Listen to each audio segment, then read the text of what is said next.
Assalamualaikum warahmatullahi wabarakatuh. Alhamdulillah, wassalatu wassalamu ala Rasulillah. Asyhadu an la ilaha illallah wa asyhadu anna Muhammadan abduhu wa rasuluh. Sallallahu alaihi wasallam. La nabiyya ba'd. Yang kami muliakan Bapak Ketua Masjid dan seluruh pengurus masjid, yang kami muliakan Bapak Ibu panitia Ramadan dan seluruh tokoh masyarakat, pimpinan perserikatan, tanpa mengurangi rasa hormat, izin tidak bisa kami sebutkan satu persatu. Alhamdulillah Rabbil Alamin, dengan segala puji dan syukur, tak terasa kita sudah jauh meninggalkan separuh Ramadan, dan sebentar lagi insyaallah Ramadan akan meninggalkan kita, atau sebaliknya kita duluan yang akan meninggalkan Ramadan atau Ramadan yang akan meninggalkan kita. Allah Ta'ala tidak ada yang tahu. Kita hanya bisa menebak dan berdoa. Tapi kalau Allah berkehendak, gak ada yang bisa ditunggu, gak ada yang bisa menolak.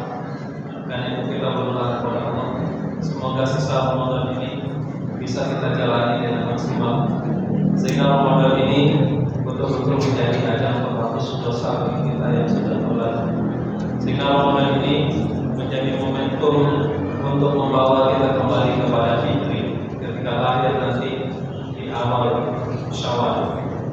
Bapak Ibu yang dimuliakan oleh Allah Subhanahu wa Ta'ala, salawat dan salam tak lupa pula kita berdoa kepada Allah semoga senantiasa tetap tercurah kepada baginda kita Nabi Muhammad sallallahu alaihi wasallam dengan ucapan Allahumma shalli ala Muhammad wa ala ali Muhammad. Beliau mengajarkan teladan yang tidak dimiliki oleh umat yang lain. Satu fitrah yang kalau kita ikuti insyaallah kita pasti akan bahagia. Bahagia di dunia, insyaallah pasti juga bahagia di akhirat. Tapi kalau sudah menyimpang dari fitrah, melawan hati nurani, melawan sama dengan melawan diri sendiri. Orang yang berkelahi dengan dirinya sendiri tidak mungkin bisa bahagia. Walaupun secara materi cukup, walaupun secara duniawi berlebih bahkan, tapi kalau melawan diri sendiri tidak akan pernah bahagia. Bapak Ibu yang dimuliakan oleh Allah Subhanahu wa Ta'ala, judul yang ditetapkan oleh KMM kita pada malam hari ini adalah mempersiapkan umat mandiri dan berdaya. Kita akan berangkat dari surah Al-Anfal ayat ke-60. A'udzu billahi minasy syaithanir rajim. Bismillahirrahmanirrahim. Wa a'iddu lahum mastata'tum min quwwatin wa min ribatil khayli ترهبون به عدو الله عدوكم وآخرين من دونهم لا تعلمونهم الله يعلمهم وما تنفقوا من شيء في سبيل الله يوفى إليكم وأنتم لا تظلمون. Sadaqallahul azim. Bapak Ibu yang dimuliakan oleh Allah Subhanahu wa Ta'ala, dalam ayat ini Allah mengingatkan, kalau kita terjemahkan kira-kira,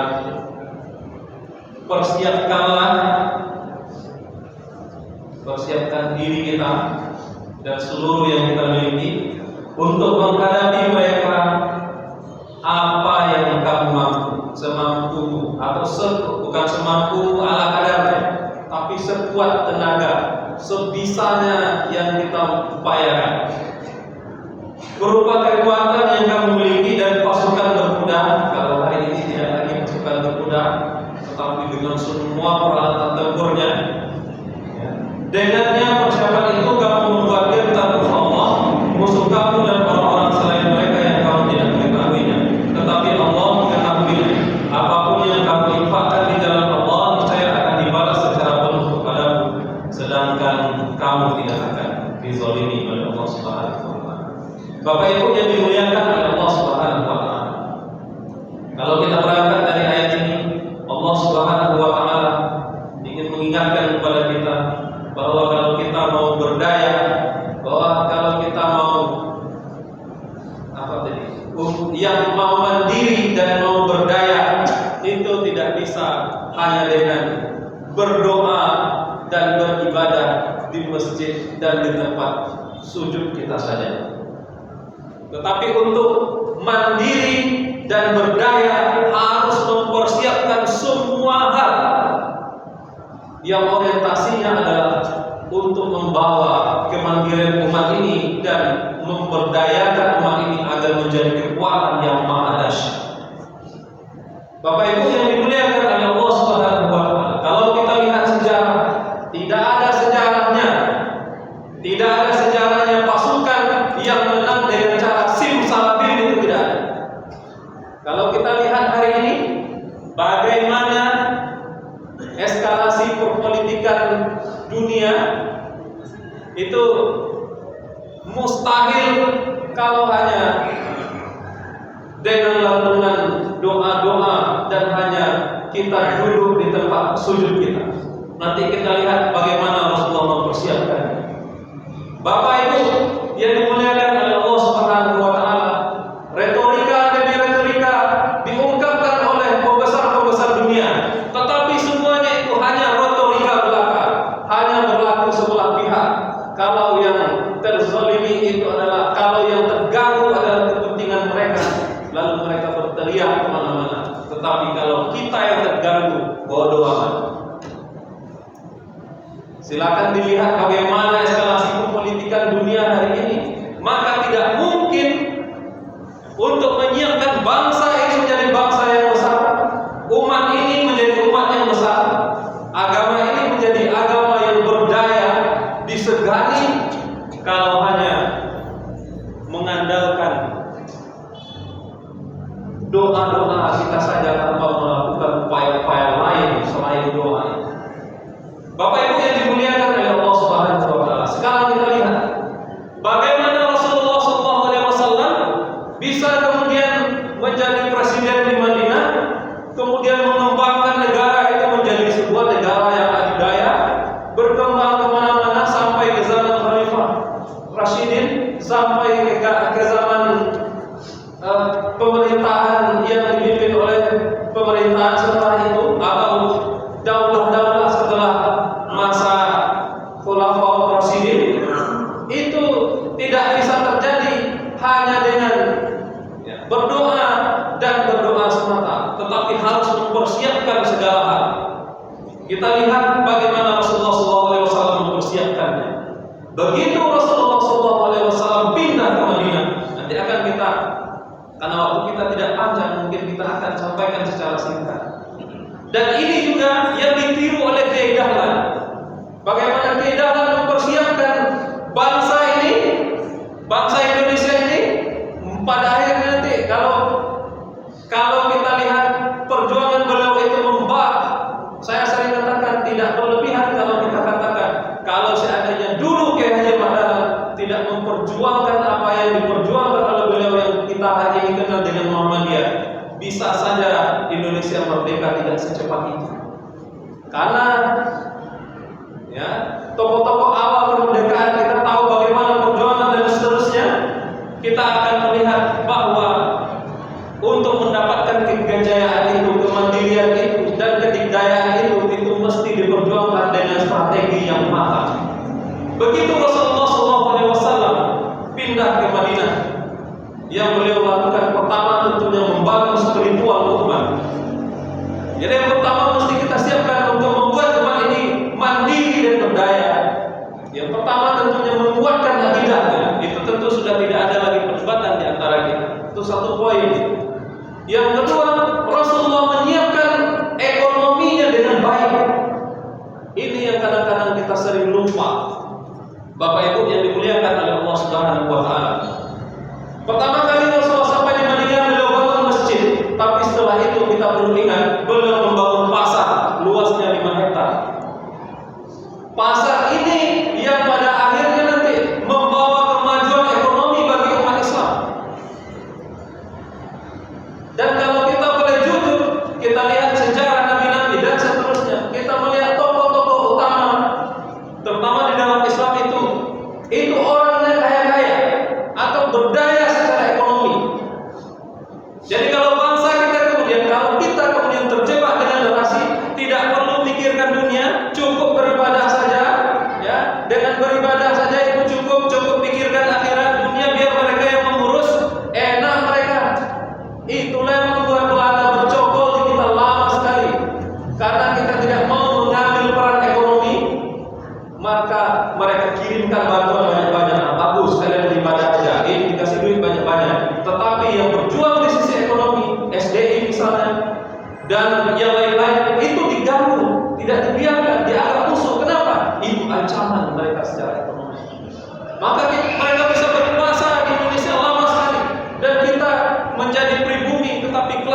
dari keluarga yang berdarah biru.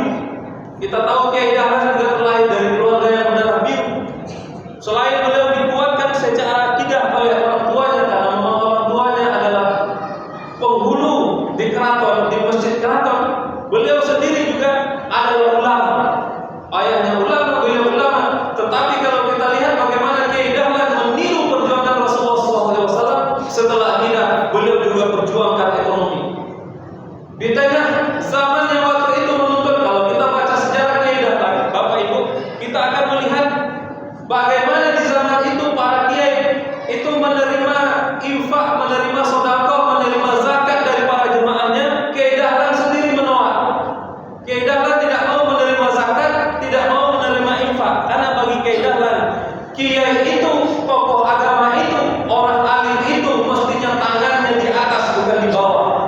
Karena itu beliau galakkan ulama itu harus entrepreneur. Maka beliau bisnis jati. Beliau tidak mengharapkan infak dan bantuan dari orang lain, tapi beliau memberi. Gerakan yang beliau upayakan gerakan al-ma'un, menyantuni fakir miskin, membantu. Itu tidak mungkin bisa dilakukan kalau kita sendiri tidak punya duit. Bagaimana kita memberi duit sementara kita tidak punya duit? Karena itu kita harus mengupayakan menjadi orang yang berduit agar kita bisa membantu orang lain. Bapak Ibu yang dimuliakan oleh Allah Subhanahu wa taala, dua, satu akidah, kedua ekonomi harus kita kuatkan. Karena kalau kita jujur melihat situasi politik hari ini, maka kita akan melihat sesungguhnya peperangan yang terjadi di dunia ini motifnya tak lain dan tak bukan adalah motif ekonomi. Bagaimana Venezuela diserang oleh Amerika, Iran diserang oleh Amerika, dan lain-lain. Itu faktornya utama. Mulai ketahuan kan, faktornya minyak, Libya, Irak, sudah banyak sekali. Semuanya faktornya ekonomi. Lalu kalau kita bercerita umat ini mandiri, umat ini berdaya, tetapi lemah secara ekonomi, kita masih akan tetap dijajah. Bapak Ibu yang dimuliakan oleh Allah Subhanahu wa taala, yang ketiga, Rasulullah SAW membangun SDM, sumber daya manusia. Kiai Dahlan membangun sumber daya manusia. Maka beliau ajarkan, beliau bangun pendidikan. Pendidikan yang awalnya terpisah antara pendidikan sekuler dengan pendidikan tradisional, beliau bangun model pendidikan sendiri yang terintegrasi. Maka umat tidak hanya harus paham ilmu agama, tetapi juga harus paham dia tentang dunia, agar untuk membesarkan agamanya dia melakukan upaya-upaya keduniaan agar dia bisa menjadi penyokong dakwahnya agamanya. Maka beliau membangun SDM, membangun pendidikan. Maka sekolahkan anak cucu kita, sekolahkan generasi kita, didik generasi kita dengan pendidikan terbaik, seterbaik mungkin yang kita bisa lakukan. Karena masa depan mereka tidak bisa terjadi dengan simsalabim terus mereka mandiri dan berdaya, tetapi harus kita bangun strateginya dari sekarang. Siapkan pendidikan yang terbaik untuk mereka. Jangan hanya asah otaknya, jangan hanya asah imannya, tetapi bangun jiwa bisnisnya. Sehingga ketika dia besar, dia kuat secara bisnis, mampu memperkuat ekonominya, memberikan manfaat untuk orang lain, untuk keluarga, untuk bangsa dan agama ini. Insya Allah pahalanya mengalir kepada kita. Setelah kita sudah tiada nanti, mereka tetap berinfak untuk kita. Mereka tetap melakukan amal jariyah untuk kita. Pahalanya mengalir kepada kita. Begitu kita sudah tidak bisa lagi melantunkan doa-doa kepada Allah, selalu tercurah pahala-pahala dari mereka. Dan itu harus dipersiapkan dari sekarang. Rasulullah membangun keilmuan para sahabat, membangun keilmuan secara agama, membangun keilmuan secara ekonomi, membangun keilmuan secara militer dalam tanda kutip, dan ini semua adalah strategi untuk membuat berdaya dan mandiri. Itu juga yang dilakukan oleh Kiai Dahlan.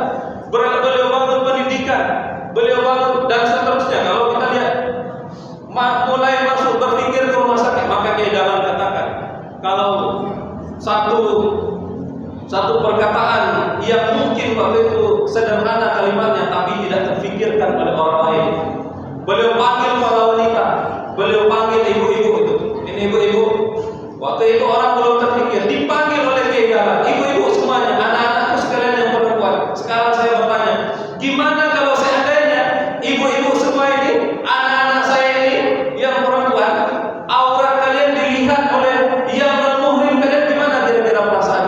Semuanya menjawab, kami malu, Pak. Lalu kalau kamu malu auratmu ditengok oleh laki-laki yang bukan muhrimmu, kenapa ketika kamu melahirkan? Nah, ini kamu datang justru ke dokter kandungan yang berlawanan jenis dengan kamu. Itu mulai tersimpa. Lalu beliau sampaikan, maka karena itu jadilah kamu dokter. Jadilah kamu dokter agar bisa memperjuangkan muslimah-muslimah yang dia malu auratnya dilihat oleh orang lain, tapi dia tidak punya pilihan karena tidak ada dokter yang perempuan yang ahli di bidang itu. Karena itu kamu harus ahli di bidang itu. Ketika ada orang yang membutuhkan, dia tidak mau kepada yang tidak muhrimnya, dia bisa datang kepada dan kamu menjadi solusi untuk itu. Kamu harus jadi insinyur. Karena kalau kamu membangun, terus kamu masih mengeluh, bagaimana saya diminta fee, bagaimana saya digelembungkan dananya, bagaimana saya harusnya bangunannya segini tapi ditambah jadi begini. Bagaimana kamu bisa protes itu sementara kamu tidak punya orang ahli yang alim di bidang agama, tetapi juga ahli di bidang itu. Kalau protes harus disiapkan insinyurnya, sehingga ketika kamu tidak setuju dengan praktek yang tidak baik, maka undanglah insinyur yang alim agar kamu tidak kecewa dengan itu. Banyak sekali pesan-pesan Kiai Dahlan, intinya adalah jangan melupakan dunia, karena dunia adalah upaya untuk mewujudkan kesempurnaan agama. Itu bedanya antara seorang mukmin, seorang muslim dengan yang tidak muslim, yang tidak mukmin. Seorang mukmin ketika dia mengejar agamanya, mengejar dunianya, sesungguhnya dia tidak sedang mengejar dunia, tetapi dunia adalah upaya untuk menyempurnakan agamanya. Sebab tidak mungkin dia sempurnakan agamanya, tidak mungkin dia naik haji, tidak mungkin bisa berpakaian yang bagus datang ke masjid kalau dia tidak berdaya secara ekonomi. Maka itu semua harus dipersiapkan, harus diupayakan, tidak bisa dengan salabim. Bapak Ibu yang dimuliakan oleh Allah Subhanahu wa taala, kalau kondisi kita hari ini sudah berupaya sekuat mungkin, sudah berusaha sekuat mungkin untuk menjadi yang terbaik, tetapi kondisinya masih seperti ini, maka tetaplah bersyukur kepada Allah Subhanahu wa taala. Kita tidak putus harapan, kita masih punya anak cucu yang harus kita perjuangkan. Nasibnya, hidupnya harus lebih baik daripada kita. Ya Allah juga ingatkan kepada kita, jangan engkau meninggalkan generasi yang kamu khawatir kepadanya di kemudian hari kalau kamu tinggalkan kondisinya karena lemah kondisinya itu, sehingga begitu meninggal, begitu sudah tua, kita masih sibuk memikirkan dia ini akan aman atau tidak. Maka kita harus mempersiapkan mereka agar menjadi generasi yang mandiri dan berdaya. Bapak Ibu yang dimuliakan oleh Allah Subhanahu wa taala, karena waktu juga yang membatasi kita, semoga kita semua menjadi orang-orang yang senantiasa bersyukur kepada Allah Subhanahu wa taala, bagus rezekinya, panjang umurnya, dijaga kesehatannya oleh Allah Subhanahu wa taala, dan tentunya di Ramadan ini semoga menjadi pengampunan untuk dosa-dosa kita yang telah berlalu, sehingga kita terlahir kembali menjadi orang-orang yang suci setelah akhir dari Ramadan ini. Mohon maaf atas segala kekurangan. Assalamualaikum warahmatullahi wabarakatuh.